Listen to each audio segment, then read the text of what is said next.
Fencing Group. Dating Chairman Hiteng Xiao, unang anniversary ng anak niyang si Hiyan bilang Pangulo ng Fencing Group. Kasamang lahat ng mga shareholder ng kumpanya, pumunta sa Lingshan. Hello? Asawa ko? Asawa? Hindi pa tayo kasal. Gusto ko lang sanang tawagan ka. Anong nangyari? 3 buwan na lang at ikaw ay talagang akin na. Sige. Maayos lang ba ang lahat ngayon? Dahil sa pagtulong mo, pagkatapos ng pamamahala sa kumpanya, mas nakakaluwag ako. Paano akong magkakaroon ng oras para makitang tatay ko? Palagi kang nandyan para suportahan ako. Natatakot akong hindi ko kayang tiisin ito.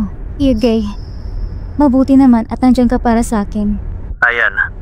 Palagi akong nandyan para tulungan ka. Karangalan ko yun. Mahal kita. Mahal din kita. Yugay, mayroon akong gustong sabihin sa'yo. Ano yun? Nung buhay pa ang tatay ko, lagi niyang nais magkaroon ng apo. Kaya ngayong gabi, Hindi ba sabi mo noon na pagkatapos pa ng kasal? Tama? asawa ko. Nagbago ng isip ko ngayon. Ito ba isang sorpresa? Hindi naman talaga. Sa totoo lang, matagal ko na iniisip ito. Talaga?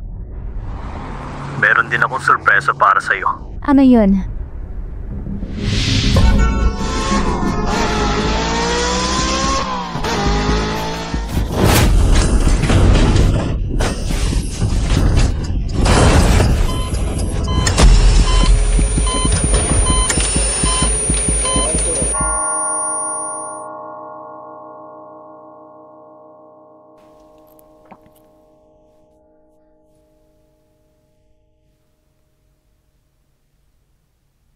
Nasaan ako? Sa ospital ka. Nagkaroon ka ng aksidente sa sasakyan. Naalala mo ba?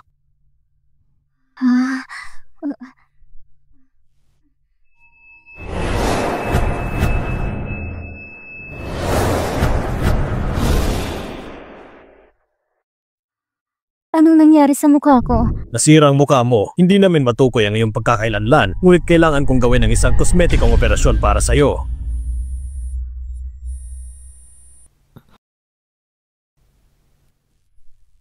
Nasaan ang mukha ko? Kamakailan, si Hiyan ang presidente ng Fencing Group. Habang pauwi para sa anibersaryo ng pagkamatay ng kanyang ama, ang kanyang sasakyan ay nahulog sa bangin. Ayon sa mga mapagkukunan, ang kanyang fiancé na si Yugay, na kasalukuyang vice-presidente, ang magpinakamalaking posibilidad na pumalit bilang presidente. Ikinararangal kong tulungan kita. Mahal kita. Ayan. May sorpresa rin ako para sa'yo.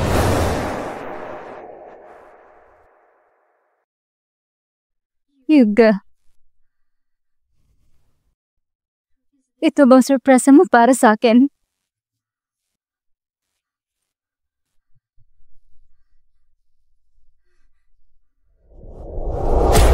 Bitawan mo ako! Papasokin niyo ako! Papasokin niyo ako! Sino ka? Ito ang Fencing Group! Lumabas ka! Bitawan niyo ako! Papasokin niyo ako!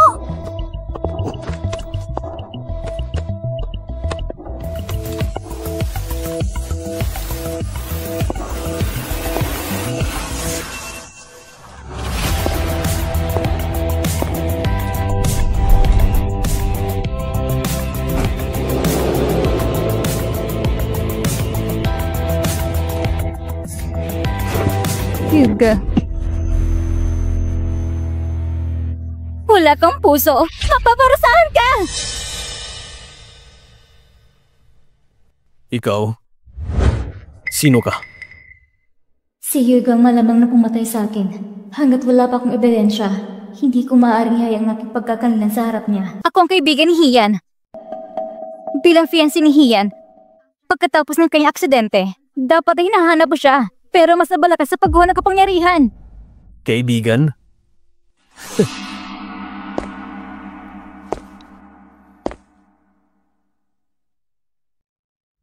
Huwag kang makialam sa buhay ng iba. Baliw ang babaeng to. Ilabas niyo siya. Yuga! Tawa niyo ako! Yuga! Yuga!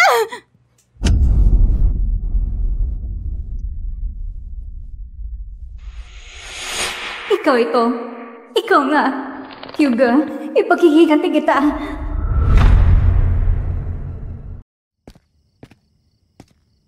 Pagkatapos ng kanyang aksidente, dapat ay hinahanap ko siya. Pero mas nabala ka sa paggawa ng kapangyarihan. Huwag kang makialam sa buhay ng iba. Baliw ang babaeng to. Ilabas niyo siya. Ngayon ko lang nalaman. Simula pa lang, lumapit ka sa akin. Matagal mo na parang pinaplano ko.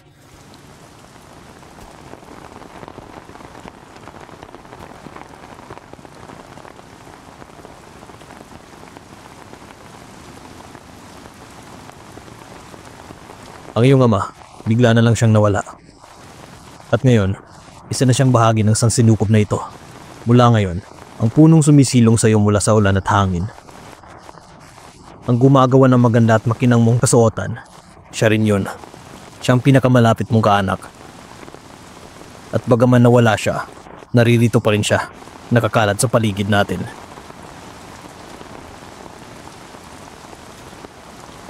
Salamat. Pasensya na. Maaari ko bang malaman ang pangalan mo? Ang pangalan ko ay Yug.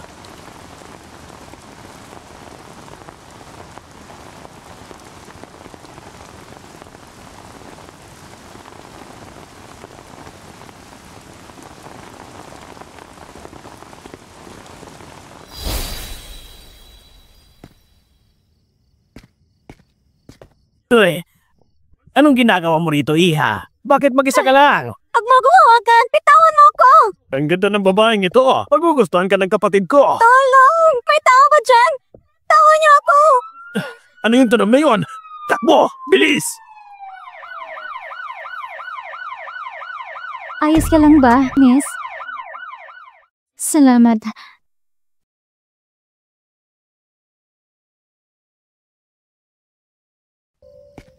Ikaw? Bakit? May problema ka ba sa akin? Bakit magkamukhang makamukha tayo? Bakit magkamukhang makamukha tayo? Ano mong pinagsasabi mo? Ako? Kamukha mo? Hindi naman. Hindi. Hello? Ito ba si Miss Lynn? Ang iyong ama ay may kidney failure. Nagkaroon ng biglaang komplikasyon at kailangan niyang maoperahan agad. Sige, pupunta na ako. Nakikiusap ako. Bigyan niyo ako ng ilang araw. Magkakahanap ako ng paraan para magpagamot ng ama ko. Malubha ang sakit ng iyong ama. Kailangan niya ng kidney transplant. Magkano ang operasyon?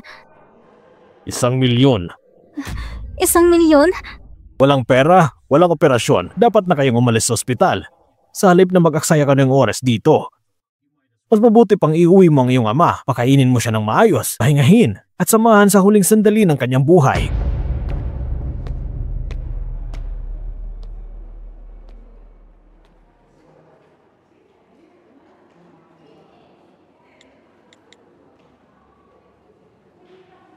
Hello?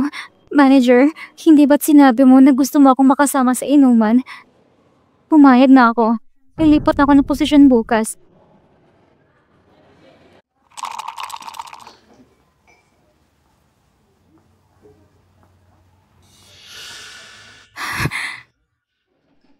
Ano yung ugali mo? Pasensya na.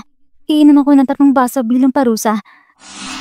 Anong ginagawa mo? Lumalabas kayo para maging mga dalaga. Pero nagpapakipot ka pa. Kayo, kapag wala kayong mga pera, gagawin nyo naman kahit ano, hindi ba? Halika, aliwin mo ako.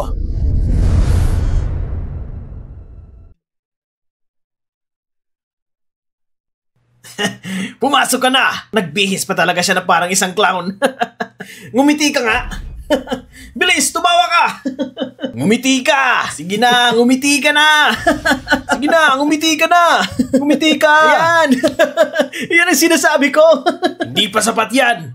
Tumahol ka na parang aso! Tumahol ka! Tumahol Sige ka na, na! tumahol ka na! Ano pang hinihintay mo? Ako? Hindi ko kaya. Walang pera, walang operasyon. Dapat na kayong umalis sa ospital agad. Tay, ayokong mawala ka. Hoy! Dumupa ka!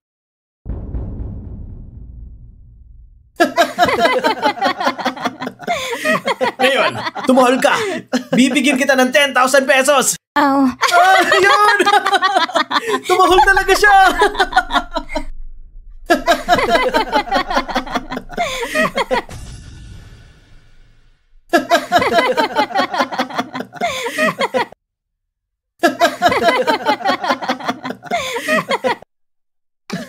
Uy, tingnan niyo siya. Pinupulot niya yung pera. Tingnan niyo siya. Ang galing! Ang bait mo naman! Sige, pulutin mo pa!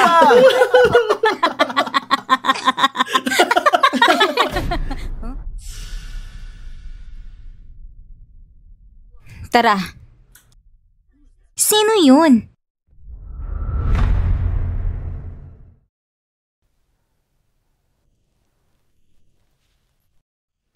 Ikaw pala yan, ate. Salamat sa pagligtas mo sa akin kanina. Ang pangalan ko ay Lin Xiao. Pwede ko bang malaman ang pangalan mo? Kung gusto mong pasalamatan, sundan mo ako. Sa ibang lugar tayo mag-usap. Hintayin mo ko!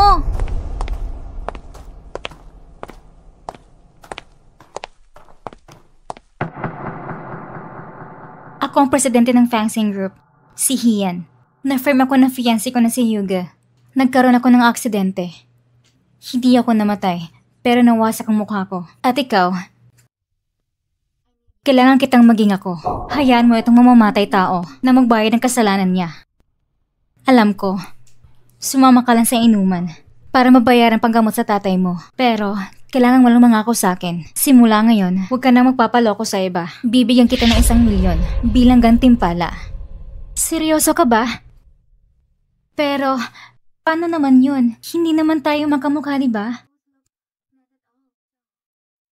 Bakit hindi ka naniniwala? Ikaw at ang dating ako ay makamukha. Talagang makamukha tayo. Sa mundong ito, may ganitong bagay. Marahil ito ang kalooban ng Diyos. Habang nagpapanggap ka, bumalik ka sa Fangsing at balikan mo si Yuga. Gustong agawin ni Yugi ang kapangyarihan ko. Siguradong sasaktan ka naman niya. Ang gagawin natin ay maghanap ka ng ebidensya ng kanyang pagpatay. Sigurado ka bang ang fiancé mo talaga ang gustong pumatay sa'yo?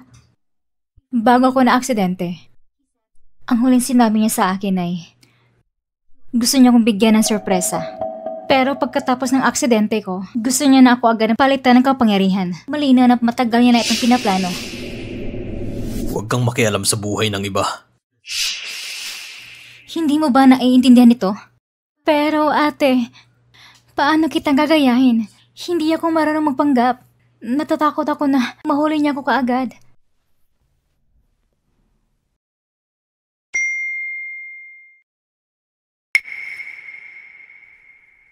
Ah, 100,000? Huwag ka nang magsalita.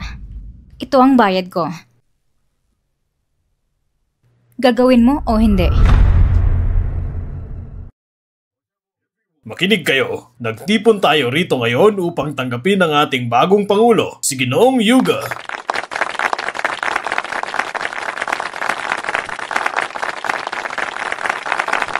Salamat sa inyong pagtitiwala sa akin.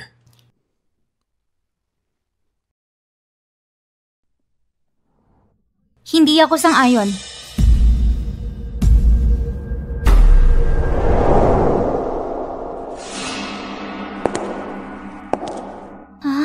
Ano?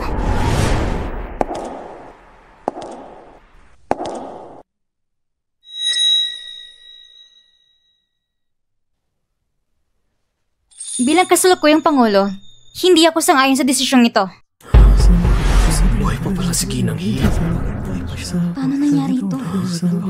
Buhay pa pala si Ginang Hi. Paano nangyari ito?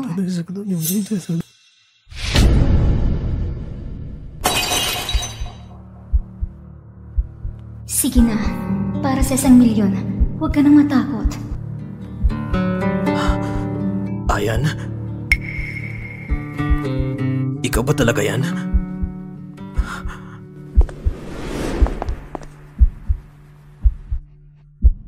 Ikaw nga.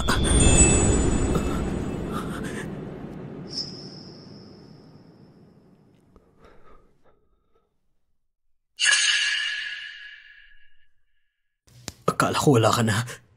Totoo. Totoong umiiyak siya. Tama ang Pangulo. Ngayon na bumalik na siya, wala nang bisa ang halala na ito. Ayan, saan ka ba nagpunta sa mga panahong ito? Nag-aalala ko para sa'yo. Ako? Natama ng ulo ko sa aksidente ng sasakyan. Salamat sa isang mabait na taong nagligtas sa akin. Ito, ang aking tagapagligtas, si Lin Xiao. Ginoong Yu. Nagkita na tayo noon. At hindi mo ako naiintindihan. Paumanhin. Tungkol sa sinabi mo, niligtas mo si Ayan. Ang bagay na ito, syempre, ilalagay ko sa aking puso. Ngunit simula nang maaksidente si Ayan, sa kaibuturan ng puso ko, talagang nagsisisi ako. Yuga, bilang pasasalamat kay Lin Xiao, plano kong kunin siyang bilang isang assistant. Sige. Ano man ang plano mo, susuportahan kita.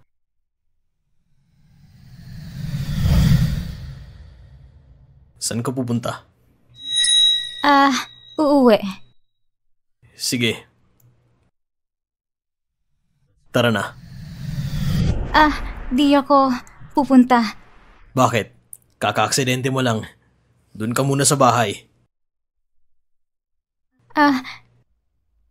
Lin Xiao, ihatid mo kami pa uwi. Opo.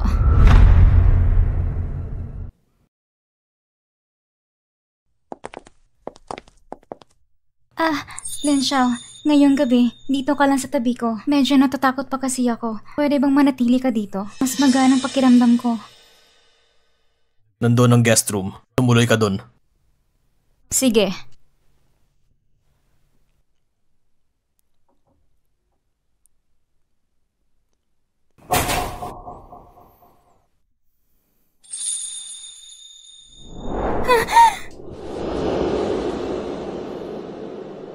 Ayan, alam mo ba? Yung mga araw na wala ka, para akong bangkay na naglalakad. Kakabalik ko lang ngayon. Ayan, sabihin mo. Sabihin mong mahal mo ako. Ako? Sabihin mo. Sabihin mong mahal mo ako. Ako? Mahal kita.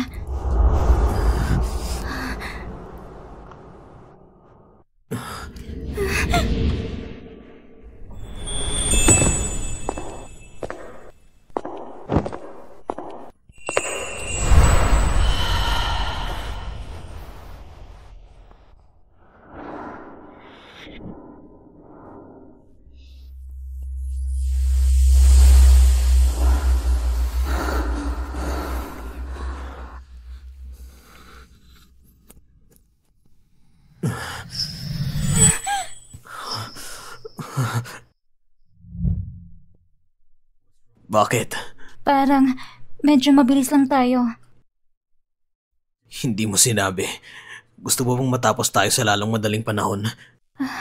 Oo. Paano? Hindi mo ba naaalala?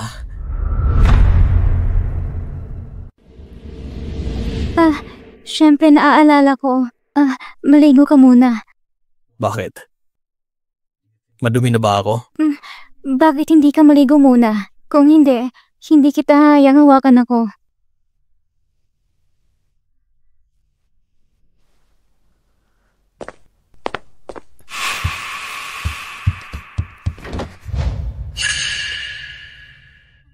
Ate?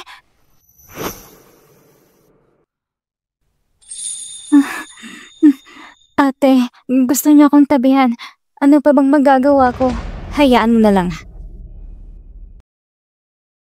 Nangako ka na sa akin. Pero, first time ko ito.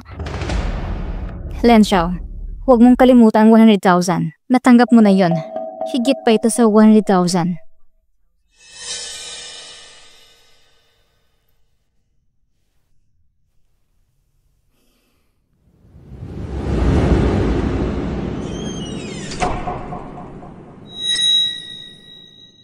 Ayan.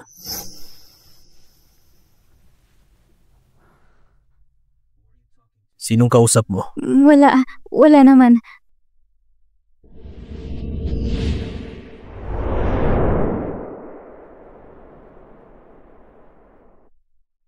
Matitiyak ka.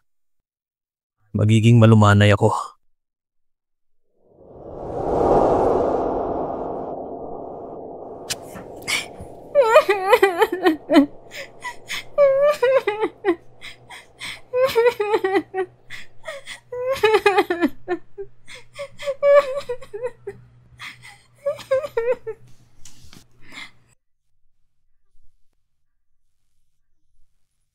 Talaga?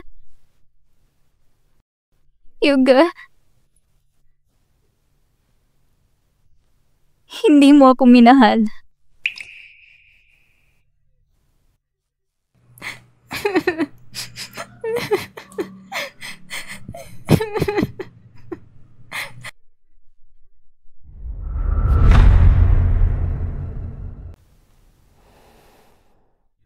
Anong masasabi mo? Hmm. Meron na ba dito? Ayan. Tayong dalawa. Wala nang natitirang kamag-anak. Kapag kinasal na tayo at nagkaanak, makakakumpleto na tayo ng isang buong pamilya.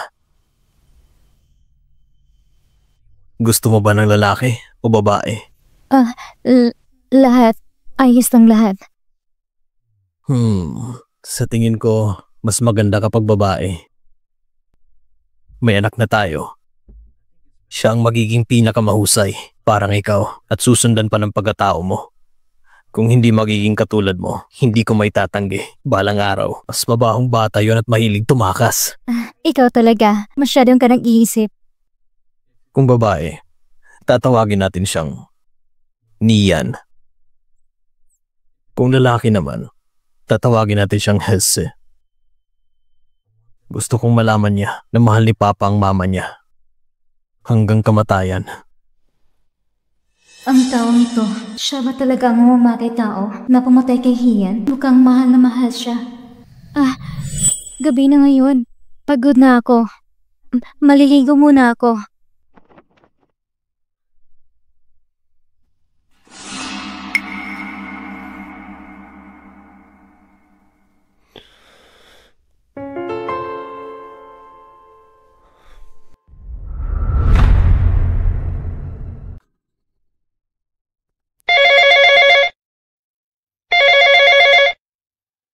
Hello? Kagabi, anong sinabi sa'yo na Yuga? Sabi niya na baka may baby na ako. At saka tungkol sa mapapangalan ng bata at iba pa. Pasensya na. Pasensya? Huwag kang humingi ng pasensya sa akin. Wala akong pakialam. At saka, ayon sa katwiran, akong dapat humingi ng tawad sa'yo. Tanggapin mo na lang. Ibinigay ito ng isang kakaibang tao. Ay hindi, sa tamang salita, isang mamamatay tao. Hian, parang may hindi pagkakaunawaan. Len Xiao, okay ka lang ba? Ako? Binabalaan kita. Huwag kang madala sa kanyang pagkukunwari. Pero, huwag kang magsalita kung hindi mo pa naiintindihan. Hindi niya talaga kaya humigas tabi ko. Kung talagang mahal niya ako, siguradong malalaman niya ito, na ikaw, hindi ako. Siguro, nalaman niya na ito. Sinusubukan na akong itulak pabalik. Baka nagpapanggap lang din siya. Len Xiao, lalaki siya. Ang inisyatiba niya ay nasa kanya. Ang ganitong bagay, naghahanap lang siya ng anumang dahilan. Maaari siya huminto kapag nasiyahan na siya. Pero hindi niya ginagawa. Kung talagang tulad ng sinasabi mo, mas napaliwanag na hindi niya ako mahal. Naiintindihan ko na, kaya nakikiusap ako. Itigil ang pagiging tanga. Ang nangyari kagabi, mamaya mangyayari ulit. Ngunit kailangan mong tandaan. Nagagamitin ka niya bilang isang paraan para lumabas ang katotohanan. Kung tutuusin, sa pag-iibigan namin, hindi man lang niya ako nahawakan. At huwag mong kalimutan ang 1,000,000 mo. Sige. Pero nag-aalala pa rin ako na balang araw baka malaman niya na nagpapanggap lang ako.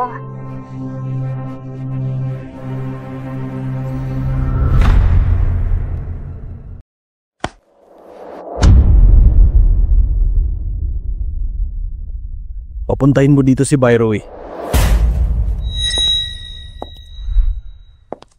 Nasabi ko na ba sa'yo?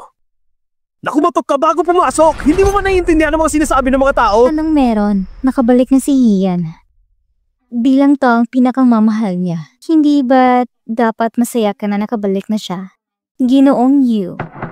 O kaya hindi mo talaga gusto na nabuhay siya ulit? Mahal ko si Hian. Alam na ng lahat yan. Hindi na kailangan magduda. Hugo, anong pakiramdam na magmahal ng isang tao? Niloko mo lang ang iba. Hindi mo ako kayang lokohin. Sabay tayong lumaki. Oh? Anong pakiramdam na minamahal ka ng isang tao?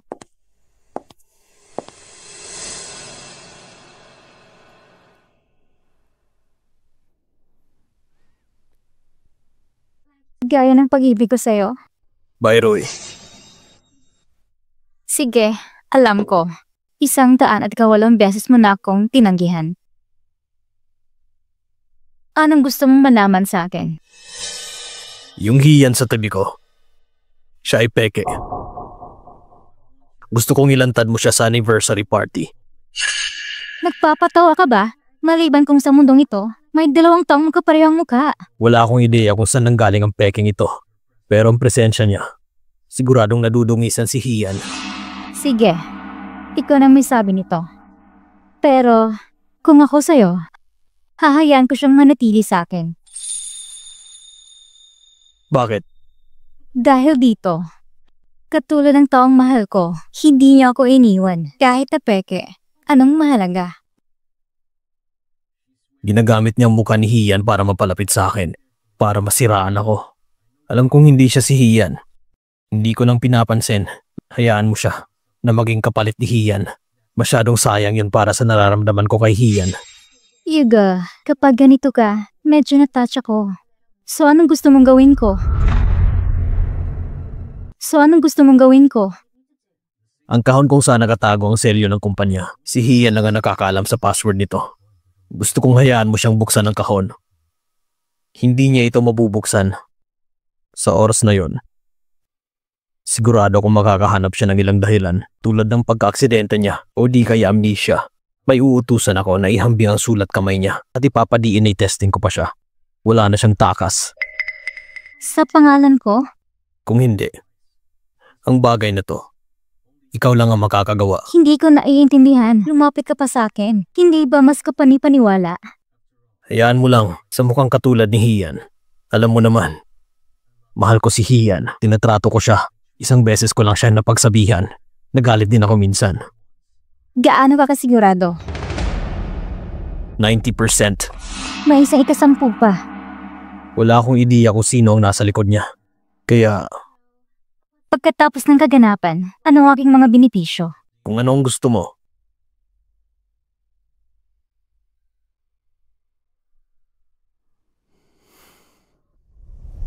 Si Hian ay patay na. Samahan mo akong matulog. Hindi ito pangdadaya.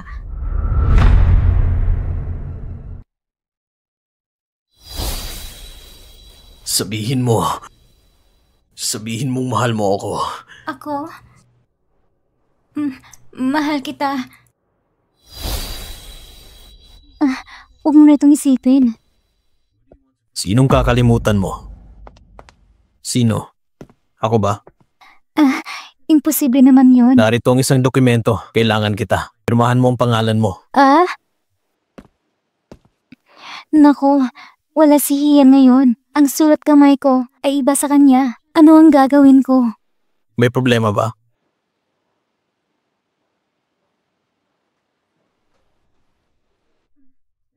Hindi. Titingnan ko ito bago pumirma.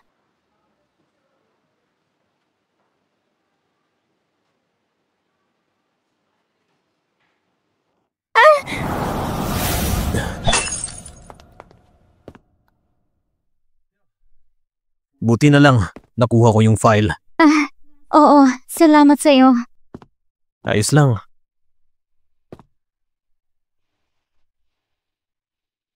Hindi pwede. Ito ang tanging paraan. Anong problema? Dumudugo. Tara, dadalhin kita para gamutin ang sugat mo.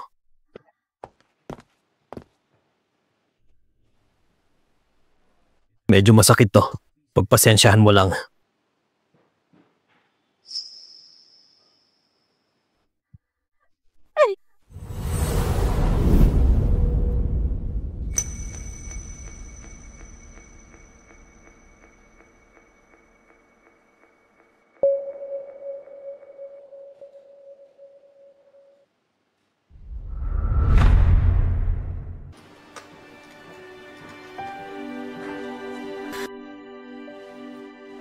Masakit pa ba?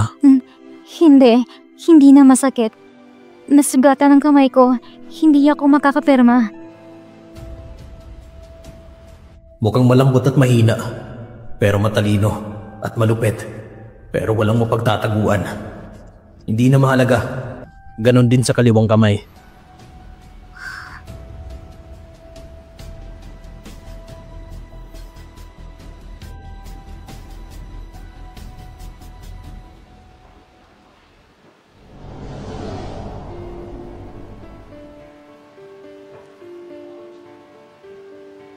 Ayan.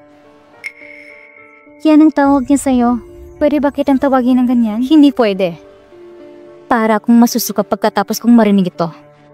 Pero, parang magkapatid tayo. Gusto kong magkaroon ng kapatid noon. Kahit anong gusto mo, maging masaya ka lang. Actually, kaya ko naman sarili ko. Huwag kang gumalaw. Ipikit mo yung mga mata. Ngayon ay anniversary ng kumpanya. Ito yung unang pagkakataon sa entablado. Hindi ko hahayag mawala ka sa mukha ko. Pero ate, huwag kang mag-alala.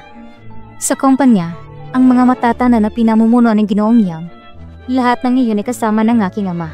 Tutulungan ka nila. Pero may isang tao na kailangan mong mas maging maingat. Sino?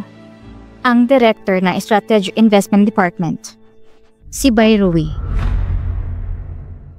Ang Director ng Strategic Investment Department. Si Bai Rui. Siya at si Yuga ay sabay silang lumaki. Pero kalaunan nalaman ko, gusto niya si Yuga sa loob ng maraming taon. Kaya sa pagkakataon nito, ako ay nabuhay ulit at hindi siya papayag.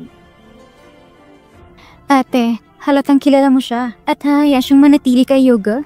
Hindi ba nakakatakot na baka mga agaw siya? Kung ikukumpara sa mga ito, malupit siyang gumawa ng maraming pera para sa kumpanya. Hanggat ito'y kapaki-pakinabang sa kumpanya. Bakit naman hindi? Ate, pero ikaw, bakit mo nagustuhan si Yuga?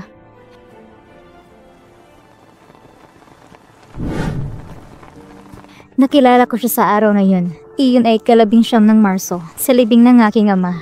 Siya ay tila ipinanganak na may kakayahang pinapaginhawa isang tao at ang pakiramdam ng pag-asa.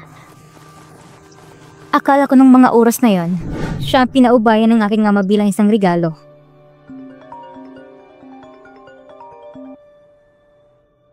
Hello?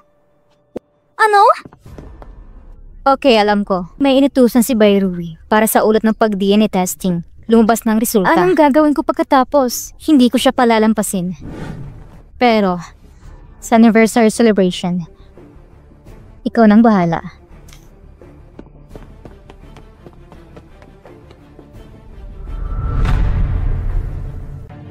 Ngayon, nang patento toong hiyan. Matagal ng patento toong hiyan. Alam kong gusto mong asawa ko. Pero gusto mong ma-promote, kaya tinawag mong buhay ang patay? Katawa-tawa ka naman.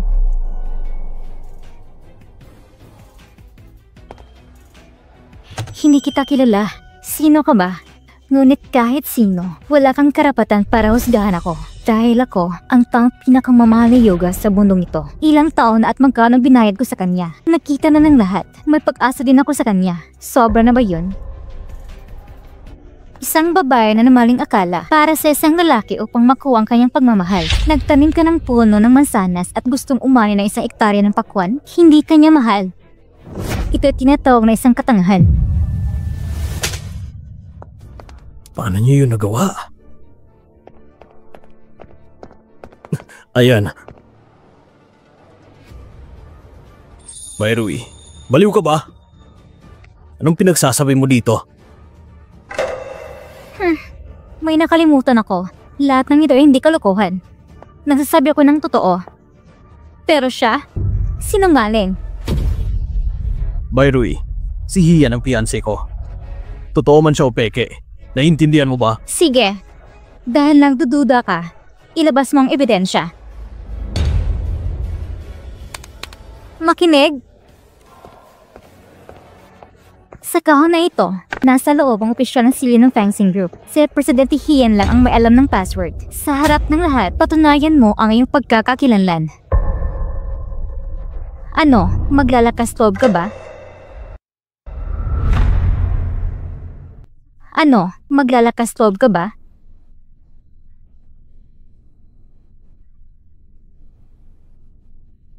Nagpapanggap bilang presidente ng fencing group. Ang fiancé ni Yuga, sa tingin mo, makakaloko ka sa pamamagitan ng pagmumuka ng isang tao? Hahayaan ko bang magtagumpay ang isang aso? Ikaw? Simula nang umalis ang presidente, isang tumpok ng mga dokumento ng kumpanya naghihintay para sa opisyal na silyo. At kami ngayon, napaka-passive lahat. Ito'y malubhang naapektuhan na mapromote ang negosyo ng kumpanya. Kami ay mas mahusay kaysa sinuman. Kung ikaw talaga si Hian, pagkatapos ay mangyaring ipasa ang password ng mabilis. Ano ang gagawin ko? Walang oras si ate para sabihin sa akin kung ano ang password.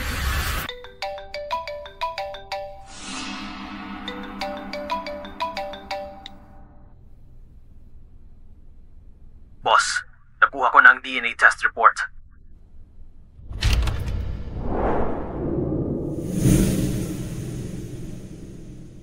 Miss, sa pagitan ko at ni Miss Bai, hindi ito tungkol sa pera.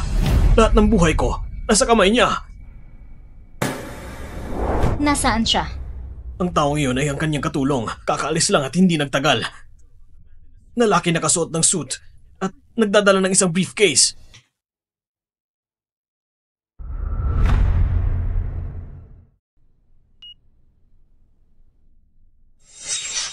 Huwag mo kaming paghintayin. Buksan mo na. Ayan, hindi natin sila kilala. Buksan mo na para matapos ang kalokohang ito. Buksan mo na lang. Magkasangkot pa sila ni Byron. Kahit hindi pa patay si Hian, imposibleng hindi masaktan. Sino ang taong ito? Sino ang tumutulong sa likod niya? Ang code sa kahon na ito, si Hian lang ang nakakaalam. Paano kung binuksan niya talaga? Tapos yung taong sa likod niya ay si Hian. Kung buhay pa si Hian, tsaka bakit siya?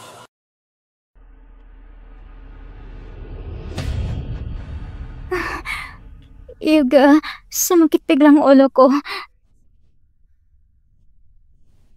Itigil ang pagpapanggap. Bilisan mo.